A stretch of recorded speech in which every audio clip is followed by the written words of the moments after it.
All set? Okay, I'd like to call the Orange Board of Education meeting to order on Monday, October 17th, 2022 at 7:02.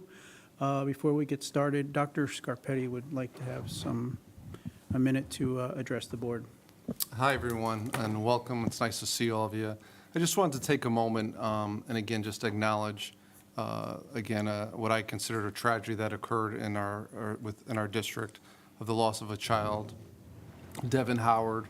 Again, I know I've informed the board.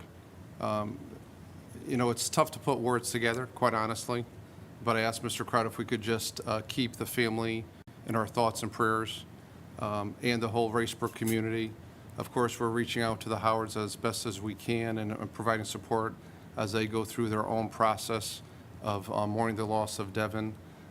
Devin, I have to say, we've been blessed to have his spirit with us and continue to live it within our hearts. He was a wise guy, and I say that in the best of ways. He was a jokester, which I love his spirit. But just wanted to ask Mr. Crow and the board to just a moment to share that with all of you. And again, thank you for the support that you've provided us and the whole entire community supporting the Howard family and the Racebrook community. Sadly, there was also another loss of a parent in the district that I just wanted to keep that family, the Battaglias, in our thoughts and prayers. And just thank you for the opportunity for sharing this. And again, if Mr. Crow, if it's okay with you, I would request a moment of silence after we say the pledge for both the Howards and the Battaglias. Certainly, Dr. Scarpetti. So we will say the pledge, and then we'll have a moment of silence. Okay?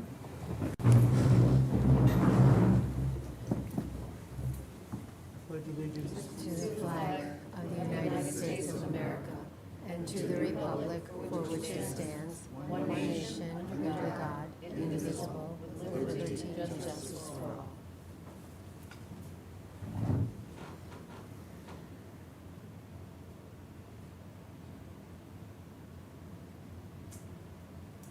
Thank you. Mr. Kapp, would you be kind enough to read the mission statement?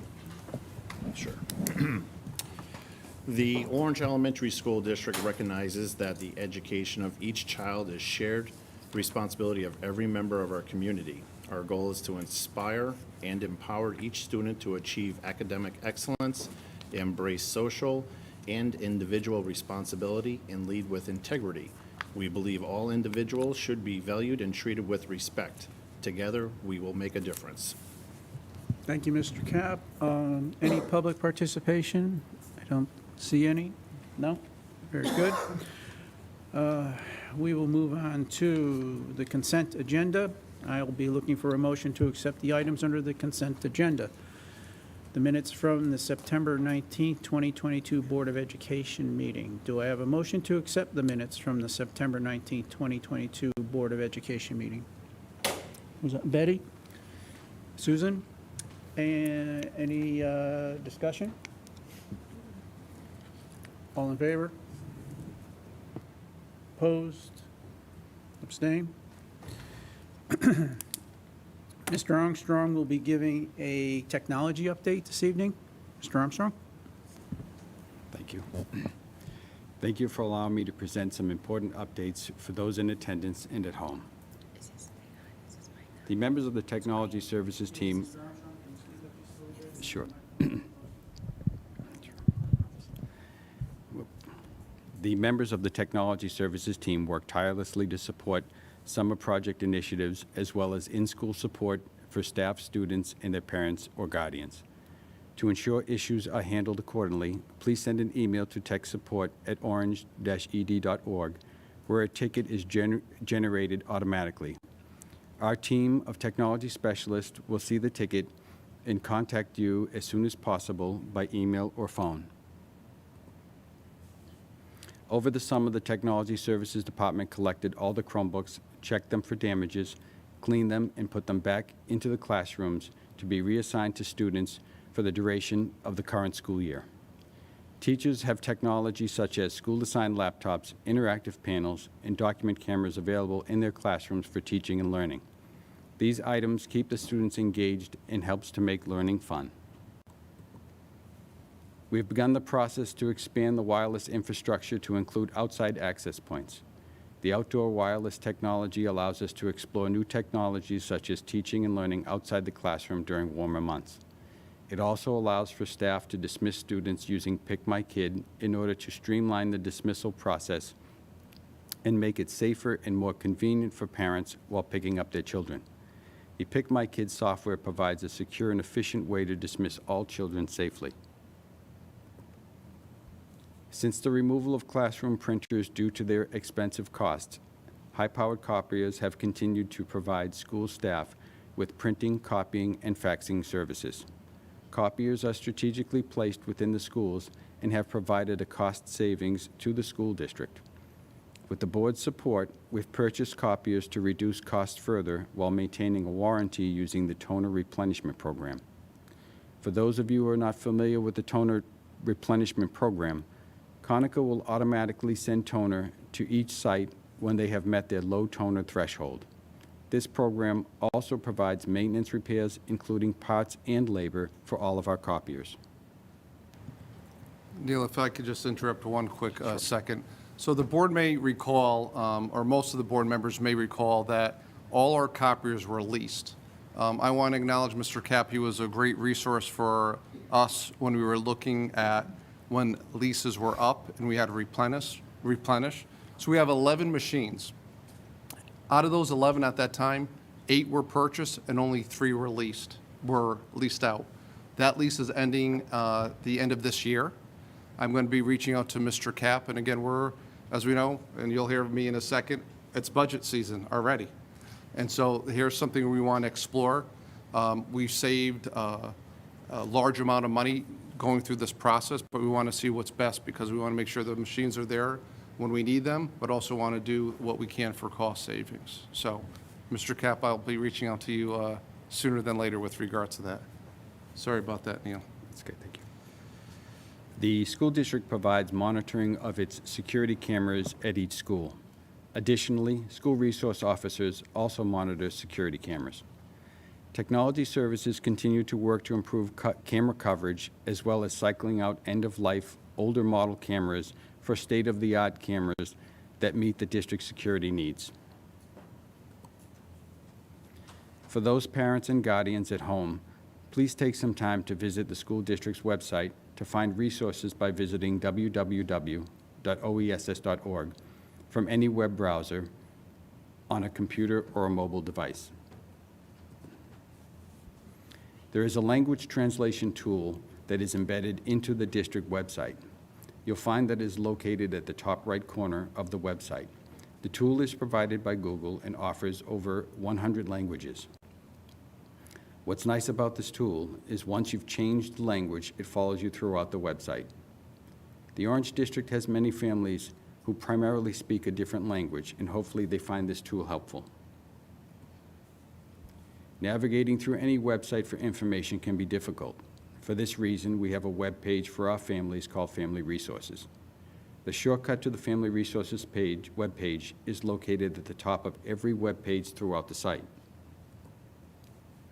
On the Family Resources page, you'll find links to commonly visited web pages. Clicking on the Popular Forms link will bring families to the web page that contains access to forms such as the online absence form, insurance forms, and many others. Another link is our 2022-2023 school calendar. We keep the district calendar updated throughout the school year and made publicly available to the Orange community. We've embedded the school calendar directly into the Family Resources page. By scrolling down the page, you'll be able to view the complete current school year calendar. You may also choose to click on the link directly to view only the calendar so that you can print if needed. Another important link is called Powerschool Portal. If the parent or guardian hasn't already, they will need to visit this webpage in the coming weeks ahead. The Powerschool Portal allows parents and guardians to communicate important information or make changes that will be communicated to the main office staff at their children's school.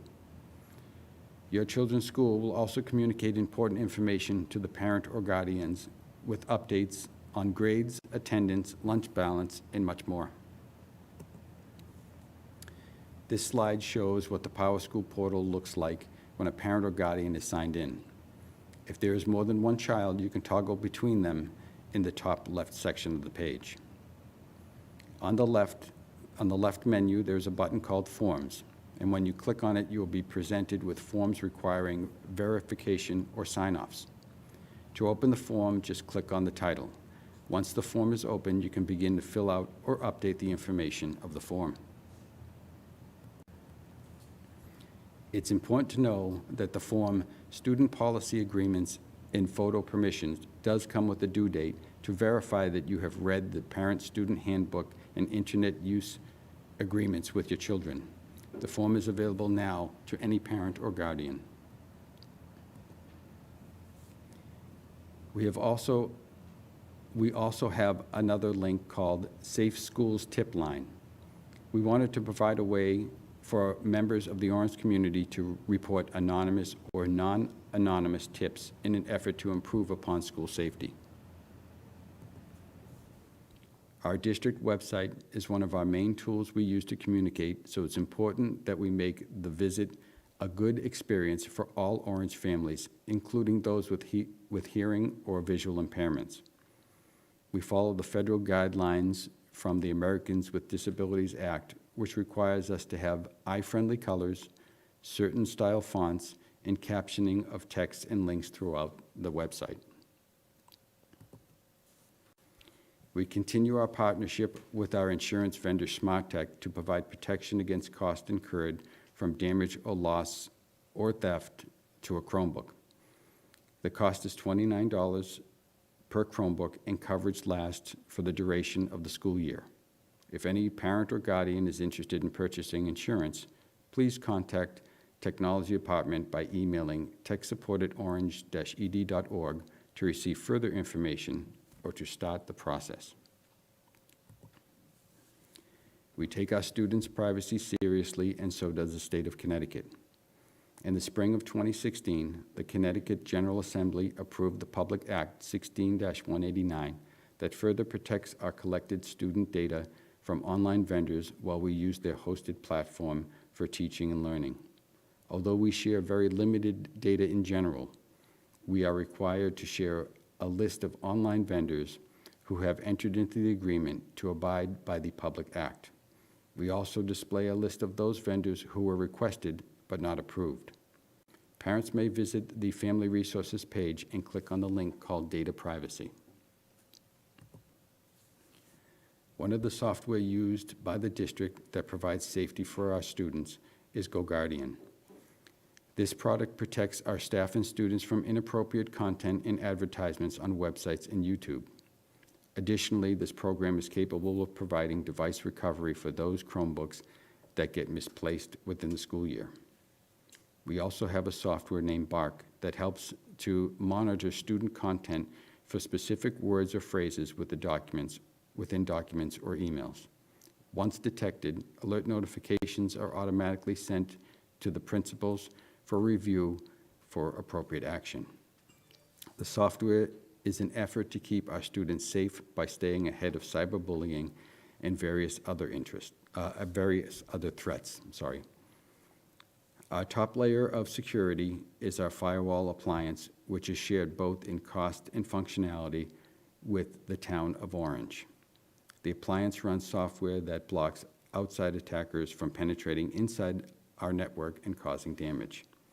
It too provides similar protection as GoGuardian, such as firewall antivirus that protects against the latest cyber attacks, viruses, spyware, and many other threats.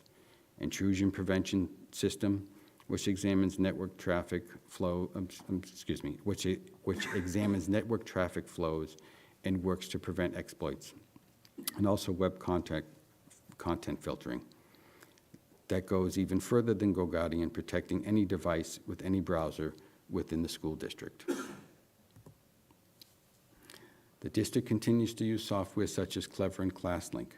Both serve as a repository for our approved online applications.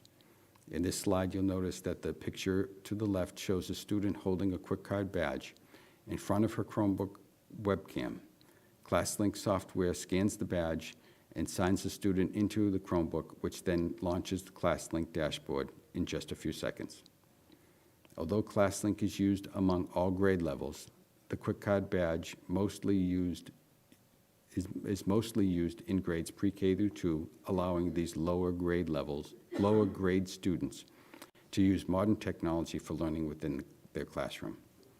Teachers continue to have positive feedback for the software and how it improves the amount of teaching time throughout the school day. Technology Services' mission is to provide service, support, and training. We'll provide new teachers one-to-one training and show them how to use the technologies in their classrooms. For example, we'll train the new staff how to print to the copier, release documents, and scan to email. We'll also train teachers how to update the classroom web pages on the district website, as well as train them on how to use their interactive panels. I'd like to thank the board, Superintendent Dr. Scarpetti, Curriculum Director Dr. Russo, and Mary Ito, and the rest of the administration for continuously supporting the Technology Services Department. I'm happy to answer any questions for you that you may have at this time. Does anyone have any questions for Mr. Armstrong? Tatiana? Hello, Mr. Armstrong. If a parent is having problems with their access code and getting onto the ClassLink portal, is that something they can contact tech support for? Yes. Okay. Yes, they can do it by the email techsupport@orange-edu.org. Like I said, a ticket will be generated, and we'll be able to contact that parent and help them be able to get into ClassLink or their Powerschool Portal, if that's what you're meaning, Powerschool. Yes, Yeah. yes. And one other question, and I don't know if you know the answer to this, but if a parent needs to report an absence, would they call the school, or is it something they would do on the computer via the portal? There is an absence reports from, I think, through the website, if I'm not mistaken, that they can do, but I believe they can also call the school.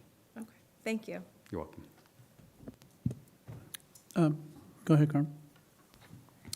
The $29 that you talked about, is that something parents should be paying, or is the school and the district paying for that? I believe the parent pays the $29 to protect the Chromebook. What occurred during the pandemic, as you know, all of our students brought their Chromebooks home. And bringing it home, there were some accidents that occurred. And some parents asked us to look at insurance. Other districts have done that. And so we looked at it, we offered to parents. Now that I think they're in school, those hazards frequently happen. I believe only one parent has requested this insurance, but it's something that the parents pay.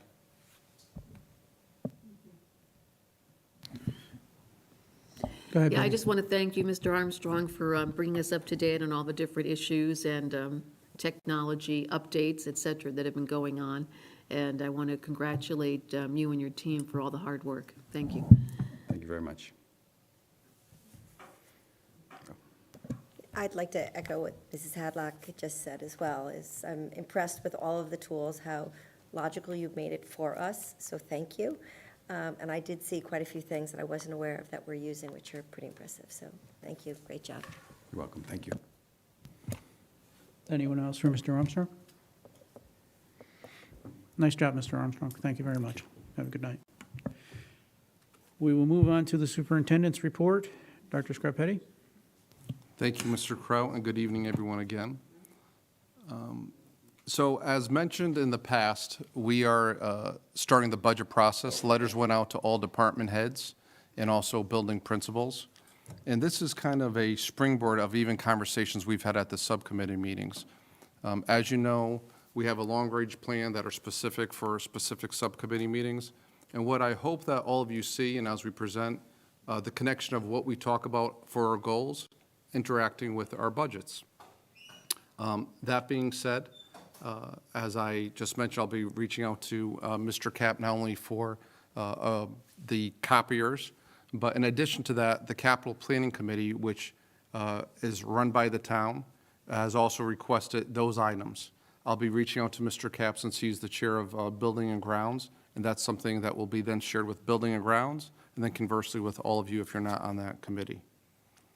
In addition, next month, we are actually looking at for the calendar for next year. So for as a reminder, you will be receiving a draft of the calendar. Prior to you receiving it, that is something that's talked about at BOA with the superintendents, then shared it with the leadership, and then with OTL before it gets to all of you. And you'll have a month to look at the calendar as we've proposed with any questions, and then a final adoption in December. So we don't want to jump into it, but that will be coming next month. We are continuing to finish negotiations. One tentative agreement has been completed with the administrative assistant and paraprofessional bargaining unit. That was, in my opinion, a lengthy mediation. I want to thank Mr. Kraut for his time and Mrs. Hadlock, who are part of that. I believe we started at, was it 10 in the morning? And I think I did it at 10 at night. So to me, that's lengthy, but we do have a tentative agreement. Once that is ratified by that bargaining unit, it will come in front of the entire board. We will go into executive session like we have in the past, and hopefully we'll complete that as soon as they ratify their contract. We are waiting on that bargaining unit. We are continuing to negotiate with the school monitors. We met last Thursday, and we'll be meeting again in the near future. Again, Mr. Kraut, Mrs. Hadlock, but also in the addition of Ms. Riccio and Mr. Zyman, thank you for the support. It could get grueling with negotiations, but we do like to support our staff, as all of you know. They deserve it, and we look forward, but again, appreciative of the time that all of you commit to that.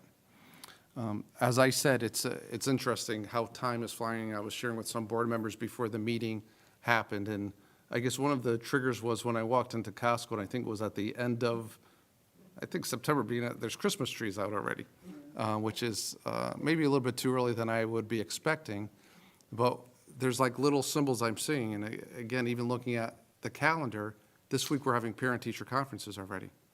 So time is going, and it is flying by, and soon it's going to be Halloween. So just in front of the board, parent-teacher conferences are occurring Tuesday and Thursday. They are both night conferences. We do that because we feel like more parents are able to attend those meetings. If we try to look at the positives of the pandemic, one of the positives are the virtual meetings, and that's an option for parents. We are hoping parents will come in person, but for those parents that are unable to, virtual meetings are an option for them, and they would just have to request that with the classroom teacher. Speaking of Halloween, you may have heard, sadly, and I know this happens more frequently than we like to hear, is having candy that is laced or poisoned or what have you. Right now on the board's website, there's a letter from the Orange Police Department about warnings and about extra precautionary measures that can make. Though that same letter, even though it's accessible right now, will be sent in the weekly newsletter this week and the following week. I just want to extend a thanks to the Orange PD for doing that, and want everyone to have a safe and fun night, but we do have to be cautious around Halloween. And right now, Mr. Kraut, that's my presentation for updates to the board, but I have others with the finance and buildings. Yeah, so Dr. Scarpetti is wearing a couple hats this evening. Do we have any questions for Dr. Scarpetti, the superintendent? I have one. Susan? I have just one. I know that the children in school usually celebrates Halloween some way, shape, or form. Will there be events at school? There are there will be events at school, but again, one of a silver lining that happened in the pandemic, when schools were not accessible, there are actually some schools that are actually having at a farm or such of events. So I think it's dual. It's what PTOs or A's are doing, but also events that are happening in the school too. Anyone else? Go ahead, Betty. I know that also the town of Orange is having their trunk or treat celebration on this coming Saturday at the High Plains Community Center with a rain date of the 29th. And I noticed that the firemen, the volunteer firemen, are having a haunted firehouse for age appropriate for 11-year-olds and over. So there are events going on in town, which is great, and I'm happy to hear that there are some Halloween parades and other events happening. Following up on Mr. Armstrong's presentation, I'm just wondering, the status of the tech staff, or have we filled, I know there was a position, and I'm sorry, I can't remember if that position was They do, open. Are and we still coincidentally, that looking? person started today. Oh, wonderful, okay, excellent, that's good I to actually, I didn't, Neil did a great job, but he was quite nervous, to be honest. And I said, Neil, and I didn't want to throw him off, I said, do you mind uploading the picture and adding the new person? So I don't know if I could get that done, Dr. Scarpetti. He said, don't worry about it, we'll look at it, but thank you for inquiring. Oh, so that's good news, thank you. It is good news, and the extensivity of technology is growing and growing and growing, and I know Neil already thanked you, the board, and the credit really goes to the board and the Board of Finance to support this, because this is going to be constantly growing, and the supports that are going to be needed. And through you, Mr. Crowder, if you don't mind, since Mrs. Halleck's talking, Mrs. Halleck, would you mind just mentioning about the Lions Club and the ice cream that, I don't know if I believe you finished, but if you mind just Yes. sharing with the Yep. board that too? Yeah, I'm happy to report that the Lions Club of Orange conducted eye screenings for a number of elementary students this week. We were in all the elementary schools over 6 days, screened 691 students. There were, I think, 12 different Lions participated with over 60 volunteer hours over those 6 days. And as a result, 66 students were given referrals to see an eye doctor for further diagnosis. And we're delighted that we're able to help the school nurses and also to find out that there may be issues for children whose vision is impaired in some way that can be remedied early. So we were very delighted to be able to help out again this year. We're grateful, and we thank you for the continued service that you provide and the Lions Club provides, because it has a huge impact. And I will share that with our members. Thank you. Anyone else for Dr. Scarpetti? I would just like to echo the same thing to the Lions Club. My daughter, Michaela, went through that program, and she actually was diagnosed with, she needed glasses, and we had no idea. So they do a tremendous job, and it's just great. So the board thanks you as well. Dr. Scarpetti, which report is next? We're going to go into the finance and operations, if Very that's good. okay with you. Thank you. Yep. So we've shared this in previous months, but also in board updates that I send directly to all of you, but I think it's worthwhile mentioning, not only for all of you to hear, but anyone watching at home. Again, the following grants that we have been afforded to are ARP, which stands for American Rescue Plan, ESSER 2, which is the Elementary and Secondary Schools Emergency Relief, ARP IDEA, and then the ESSER 2 SPED, Special Education. So again, those are funds that we received. As a reminder, the State Department of Education issued a ESSER cheat sheet in which anyone could access. This document provides instructions on how to access the various district plans on the electronic grant management system. So again, if anyone has any questions, we'll be more than happy to answer and address that. The ARP expires in 2024, the remaining 3 in 2023. We want to be diligent of how we spend it, not spend it right away, because it's supposed to, the intent is to decrease the gap of students that occurred during the pandemic, which many of you know we've been addressing in many different ways, specifically during the summer, but also want to constantly remind you of where we are with that. As far as the budget, as I shared prior, that process is going on. I'll be reaching out to Mr. Kapp and sharing that in subcommittees and following up meetings with regards to not only the budget, but the capital planning committee of items that we like to include. Food services. We talked about this also in the past, where there's something called School Meals Assistance Revenue for Transition. It's SMART. We received approximately $193,527 to provide lunches for our students. We believe that's going to last until December. One of the things that we are encouraging parents to do, if they believe that they qualify for free and reduced lunch, start filling out those forms now. We are waiting to see if that's extended beyond December. We don't know yet. We are hoping that it will, but won't know until later on this year. In addition, there is another funds we received in October. The state of Connecticut distributed a second round of supply chain assistance funding. That was in the amount of $25,793. These funds can be used to purchase unprocessed and minimally processed American source foods products for the school nutrition program. So again, we appreciate those funding, and it helps immensely with our budget and providing to our families. With regards to the audit, the 21-22 educational financial system reporting was completed and certified on August 30th, ahead of the statutory deadline of September 1st.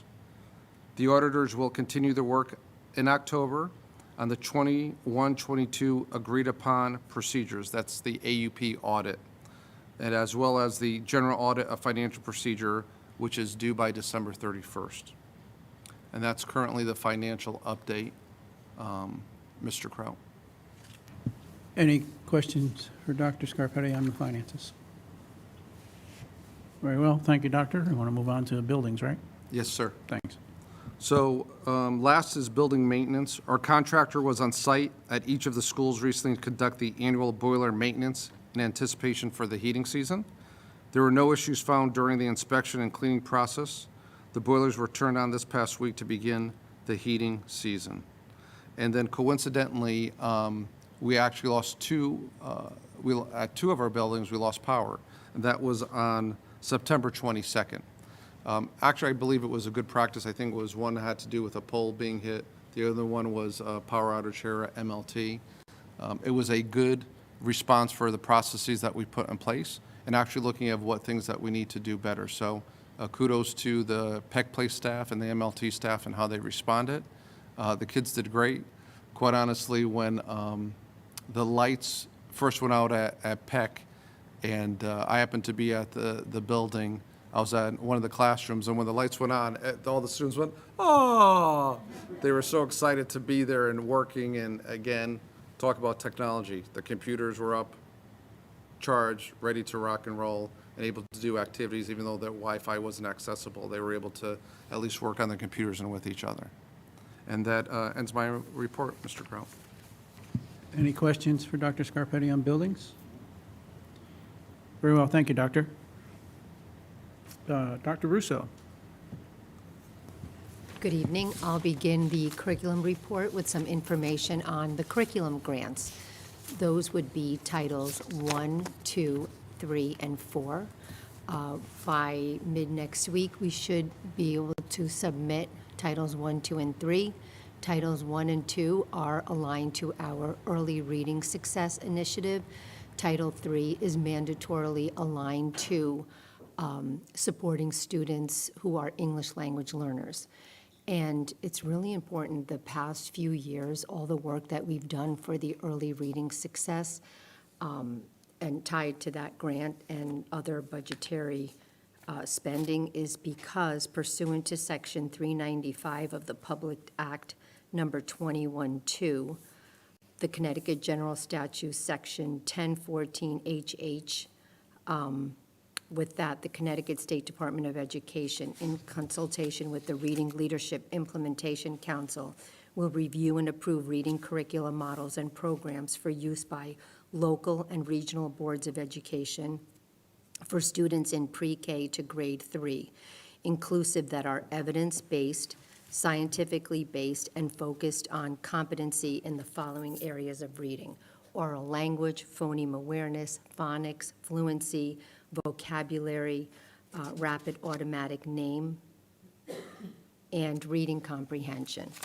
And at our curriculum subcommittee, we discussed the instructional platforms and resources that we've been working on, and Mr. Ziman will update the board on specifically our updated phonics sequence, which is different from phoneme awareness. So I'm sure you'll be looking forward to that at the end of this meeting. He'll also update the board on the October and November sessions for professional learning. When the curriculum subcommittee discussed some of the resources, we shared that we do have a new one called Learning Ally, and this will provide students who have yet to complete the foundational skills or their ability to lift words off the page, that they can still engage in book club discussions by listening to the stories from Learning Ally. Now, we do have resources that provide oral readings so that they can listen to, but they're robotic. These are performed by actors. And as Mrs. Ito reminded me, it's the first time that Learning Ally can be used by students who are not currently receiving special education. So now students who, through general ed, are receiving Tier 2 and Tier 3 services, they will be able to access this resource. At our curriculum subcommittee meeting, we also, I just want to go back and say that with our resources, we looked at all of our book club inventories, and based on the feedback from members, we did meet with our library media specialists to review the titles of those books for book clubs, because we want to make sure that they are not antiquated, that they're not outdated, and that the characters reflect different groups in the best light possible through discussions. So we're currently working on that. We also discussed the standards-based scoring, because at last month's board meeting, we shared that our teachers were all meeting at the Curriculum Wednesday meeting to discuss which standards we would be reporting for report cards. And so I'm happy to say that all of their suggestions were reviewed by the leadership team, and all of the reporting standards have been finalized except for grade 6. We should finish that tomorrow. And the marking period closes November 8th. And then lastly, we did want to share that so far, all but 3 fifth-grade classes have engaged in a full-day field trip to the Florence Griswold Museum, and they have really enjoyed that trip.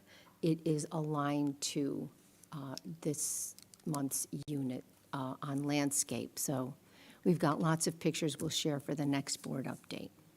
And I think that concludes my report. Any questions for Dr. Russo? Go ahead, Betty. You mentioned the Title III and Title IV grants specifically are focused on English language learners, is that right? I'm sorry, correction. Title III is for English learners, and Title IV is enrichment. Oh, Title IV is enrichment, okay. I was just going to say, when I was in the schools for 6 days, I did notice a number of non-English speaking students, so, and the kind of resources that they were being able to use was very gratifying to see, so very happy to hear that. Thank you. And if I may, there's a nice connection that Mr. Armstrong mentioned about the accessibility with languages on the website.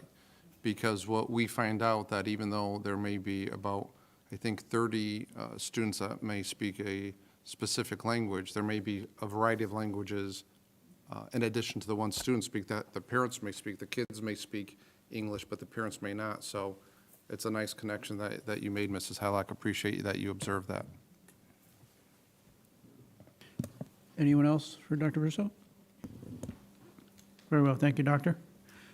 Mrs. Ito? Good evening. It's hard to believe that we're going into our 4th year of implementation with our primary project grant. As some of you may recall, primary project allows eligible children in grades K through 3 a play-based way to personally connect to a caring adult. Children are considered for services based on teacher survey results and input, as well as parental feedback. Teachers are currently completing the teacher-child rating scale as part of the identification process.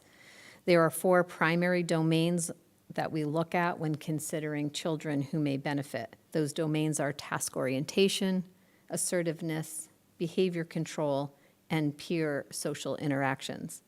Data will be shared with parents and teachers soon so that permission may be obtained by parents or guardians and so that our child associates can begin working with our children.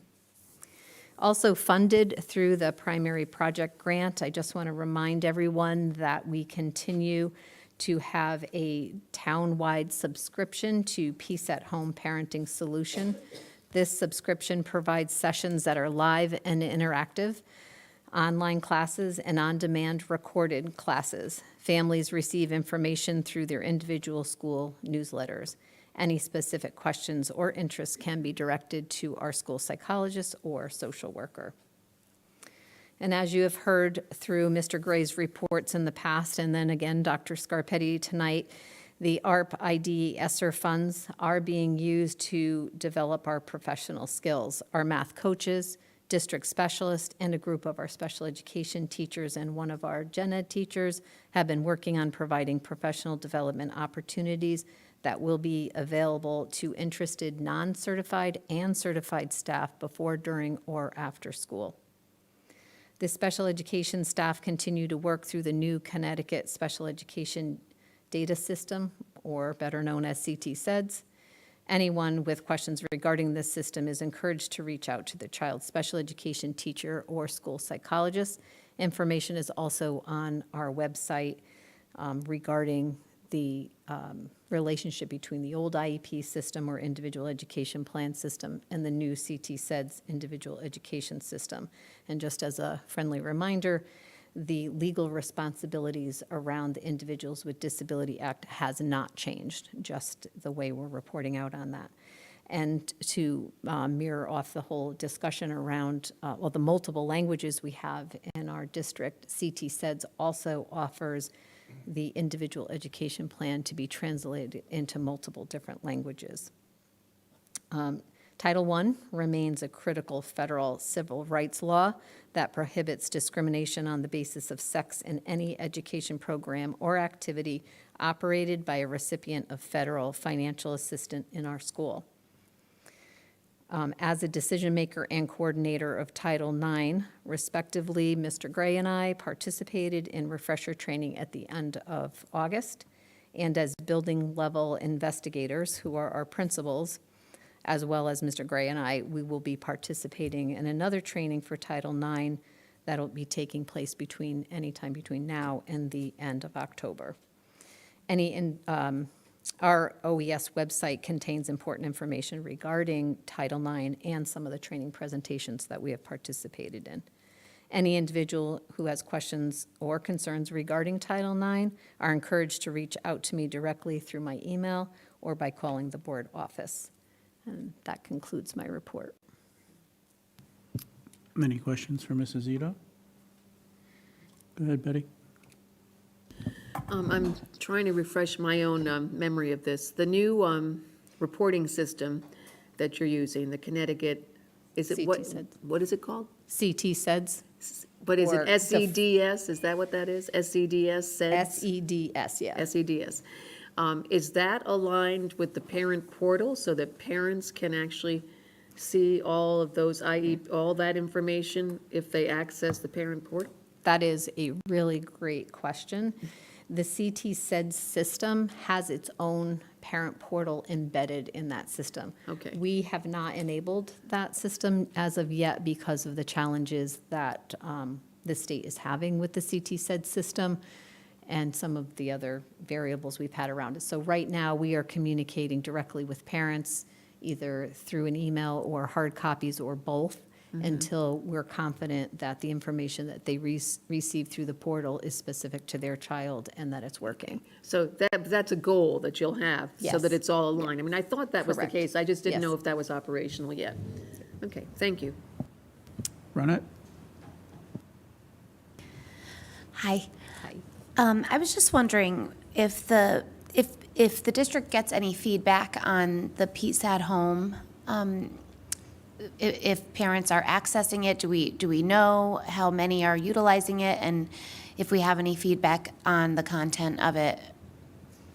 Yeah, that's also a very good question. So we do get regular reports from the Peace at Home Parenting Solution Company regarding parental access. And we have to say that although the social worker, school psychologist, and myself included have attended some of these sessions and feel they're very high quality, we are discouraged by the underutilization of that. So we have talked at length about how we can do a better job of marketing that information and promoting it. And last year, the principals did start to embed that in their newsletters. We've also worked with the company to make sure that they are providing us with the updated information so that we can get that out in a timely manner. Because what was happening in previous years is they would send us information about a course that was being offered a day or two before it was being offered, so it didn't give us time to put it into our weekly newsletter. So they have done a much better job about providing that for us. And we are doing, Diane Downey, our school social worker, is doing a better job of informing school psychologists as well as parents that she's talking to specifically about very specific courses that are being offered that they may be interested in. So we'll see at the end of this year whether we will continue that. It's definitely been a challenge getting people to engage in those offerings. Thank you. And my other question was regarding the communication between schools and teachers being able to be translated to families that do not have English as their primary language. Are we offering something to the teachers to translate their newsletters for them, or is that something that the parents have to kind of do on their own? Yeah, we've guided, since there's so many different languages, we've guided parents. There's a lot of great translation apps that are out there, or even just copying and pasting it and then changing the language, and that's how the guidance has occurred. When there has to be communications, there's that translator that we could attain, and that's by phone. Again, not that we're always looking, well, I guess we are looking for cost savings, but this ability to, what is it called? The interpreters and translators. So we have that also in process of the letter, but also there needs to be verbal communication. Thank you. Okay. I'm just following up on a couple of things Ronette said. Are the classes on the Peace for Families or Peace for Parents, are they archived? Or are they just offered one time only and you miss it, you lose? No, they often are. Yes, not Okay. all of them, but most of them are something that you can go and view at another Okay. time. Have any of these classes been, I don't know, premiered or had the trailer shown at a PTO meeting or something? Because I would think that might be a way to engage parents and the word would get out or people would spread the word if there was I'm saying a trailer, I don't know what else to call it, so. Right. Yeah. Point taken. I think that's a great suggestion. I can talk to Diane Downey too as well All to right. see if that's something we can offer in collaboration with the PTA, PTOs. Thank you, and as far as the languages go, now, I thought when Mr. Armstrong spoke, he said that on the website for each school, you can choose the language you want to see it in. Now, wouldn't that also pertain to teachers' newsletters that are on the school website? It may. I think that with the translation, it may be on the website, and I believe, Ms. James, I was saying a direct communication that's sent to families via email or other matters. Oh, I think, okay. that's All how I right. understood Oh, Ms. James' okay. questions, not just what's on the website, Okay. but direct The communication. regular communication Yeah. that might come. Yes. Yeah, okay. Thank you. So just to kind of put a ribbon around the Peace at Home, can you share some of the general topics or categories? And I don't know that, again, my child's already out of school, but if I were thinking and hearing just Peace at Home, I don't know that I would know what topics I might be interested in or applicable for me and not my child right now, but a child in elementary school. Well, this evening, they have a webinar or a course on speaking to your children about drug and alcohol use, which may or may not be appropriate for this age group, but they do have a variety. They have things from teaching your toddler toilet training. So it really spans. And there's also opportunities to just speak to someone through there about a personal issue that you may want to consult with somebody on. But it has quite a range of topics to choose from. So if somebody looked at the website or the Peace at Home, however you access it, whether it's an app or website, they would be able to see a list of potential topics, whether it's by age bracket or for a topic they're looking for. Correct. Great, thank you. You're welcome.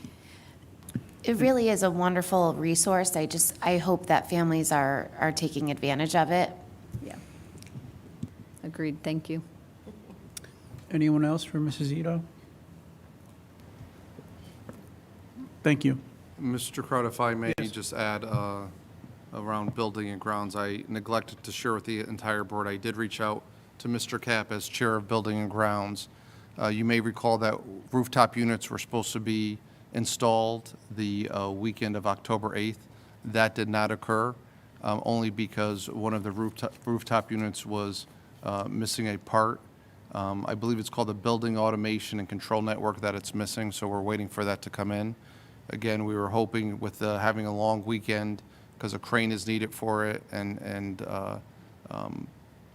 just the safety of not having anyone around the school. But once we receive more information, we'll continue to update the entire board. And Mr. Cap, I'll also reach out to you. Thank you. Tatiana?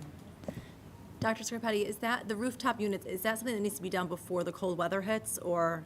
No, we're in good shape. However, it's time. We talk about end of life where we want to replace units before it gets past that point. But we are in good place, and hopefully it's going to happen.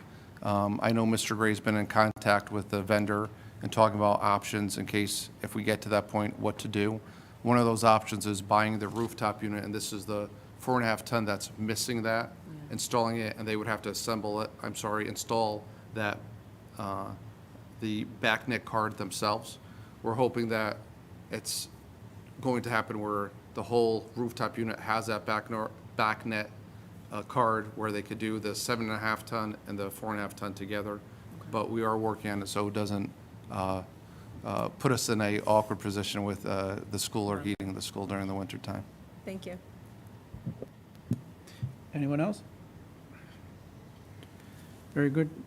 We will move on to board business. We have 4 first reads. Policy 6121- non-discrimination. Policy 6164.12, acquired immune deficiency. It's also known as AIDS. Policy 5131.7, weapons and dangerous instruments. Policy 5141.5, suicide intervention and prevention. As always, any questions, comments in the next 4 weeks, please contact Mrs. Hadlock, Dr. Scarpetti, or myself. And then now we will move on to standing committees, finance and operations. Ms. Riccio.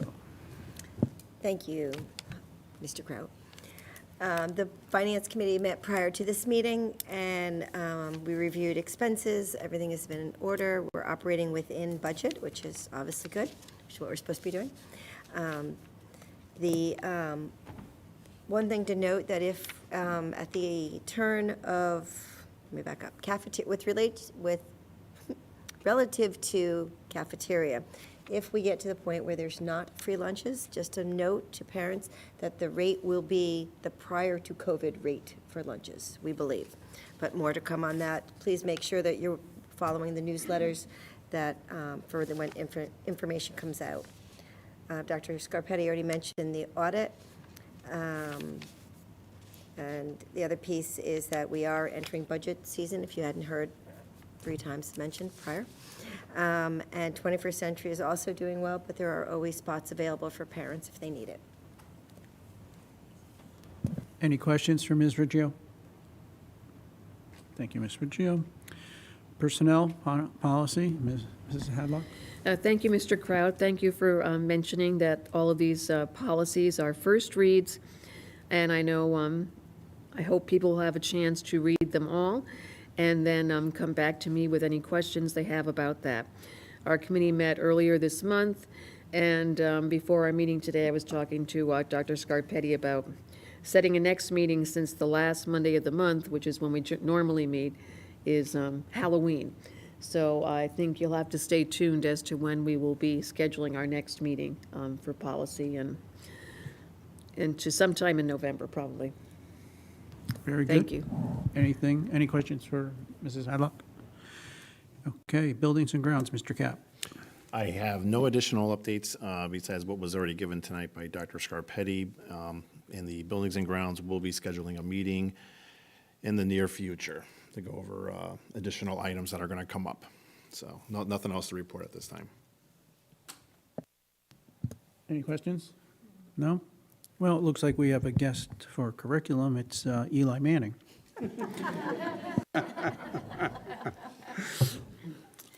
After a few months without a meeting, we had an extensive list of items on our agenda. Many of these items were addressed by Dr. Russo. To put our division of reporting in football terms, Dr. Russo is more of a play-by-play person, and I focus more on color commentary. With that said, one of my items was professional development. We're aware of the hardships caused by early release days. Consequently, we always want to make sure that our professional development is meaningful and effective. That said, based on what our administration and teachers have accomplished over the last few years, we know that it will be, but we're still supposed to check. The school system is a reflection of the educational visions of Dr. Scarpetti and Russo.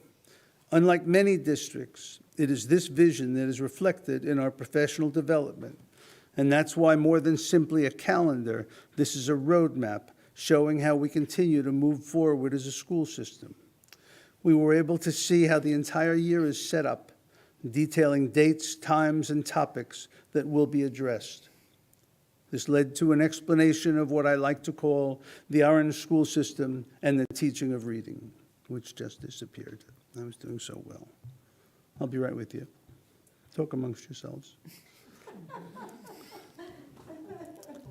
Mr. Zeiman is working that. I did check that is in the newsletters every week that the schools share. So just want to let the board know that that piece at home is communicated. And we appreciate the recommendations to publicize that some more, but that is in the weekly newsletters.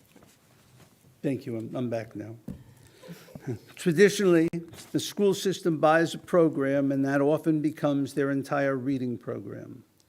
What our teachers have done under the guidance and, I think, inspiration of Dr. Scarpetti and Russo is look at the curriculum they have created as a starting point. We then discussed how, for example, they have taken the phonics component of the reading program and created and adapted explicit and systematic materials that break reading into literally its smallest of components to enhance the learning and the assessment of all of our students. Being on this committee has given us a unique chance to observe how this system moves from philosophy to practical application. Phonics is only an example, but the entire reading program has been analyzed, broken down, and reformulated to reflect the best practices in the science of reading. Please understand that these thoughts aren't just mine. I believe our committee was and is impressed with what's taking place in our classrooms. Our own Mrs. Hadlock said in a note to Dr. Russo, and I quote, "I continue to be amazed and so impressed by all the outstanding work being done. It brings so much fresh air and new work ethics into our classrooms. Teachers have many excellent resources to use, all to make the best possible learning experience for our children. Thank you for all your efforts. You're a true Energizer bunny." I agree with Mrs. Hadlock. With her overflowing enthusiasm and nonstop work ethic, Dr. Russo truly is indefatigable.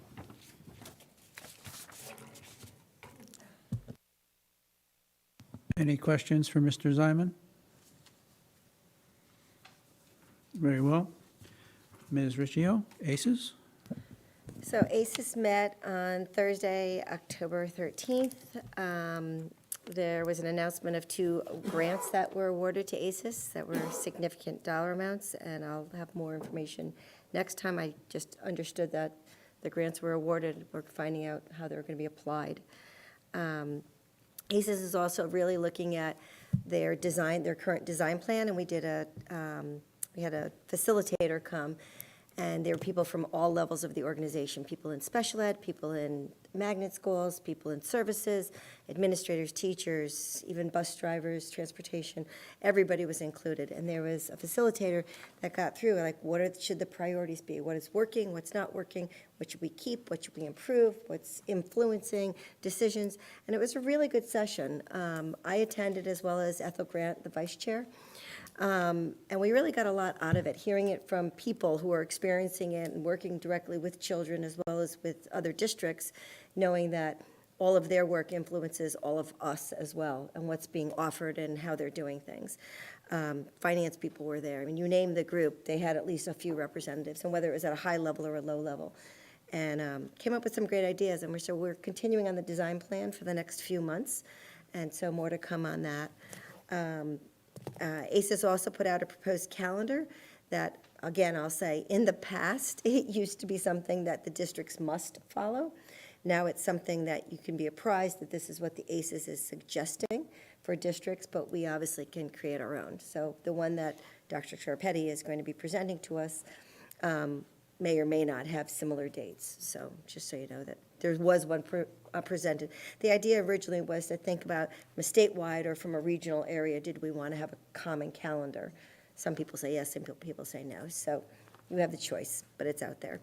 There are a few other things, and if anybody's interested in a bus driver or substitute positions, ACES is also looking for people. It's on the aces.org website if you're interested.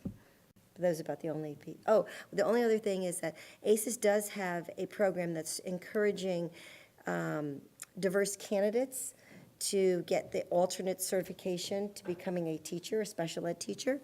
And so they have this great program, and also it's for paralegals, any of ours as well, that can apply, and they go through a program. It does cost the district some money, but it's promoting a little bit more diversity in our schools. I think that program now has, I can't give you an accurate quote, but it definitely has a few people in it. And I believe we had one that graduated already from the program and is a certified teacher now, and ACES has hired that person. So started off as a para and is now. So that's about it. Any questions for Ms. Riccio? Very well. So I am looking to adjourn the meeting. Susan? Yes? Mr. Ziman, second. Any discussion? All in favor? Opposed? Abstained? We are adjourned at 8:05. Thank you very much.